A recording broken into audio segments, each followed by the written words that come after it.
સંસાર છે સુખ દુઃખનો દરિયો.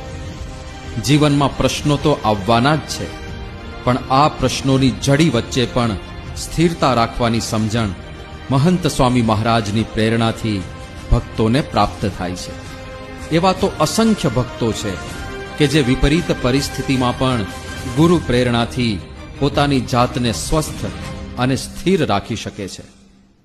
હમણાં જે મારા જીવનમાં એક મોટી દુર્ઘટના બની છે, અમદાવાદમાં એર ઇન્ડિયાનું પ્લેન ક્રેશ થયું.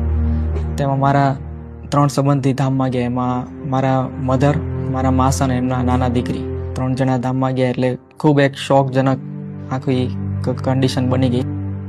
પણ એ સમયે જ્યારે સાંજે અમને આ બધો આખો દિવસ અમે જોતા હતા, બધા એમને સર્ચ કરતા હતા કે ક્યાં હશે, કે શું થયું હશે.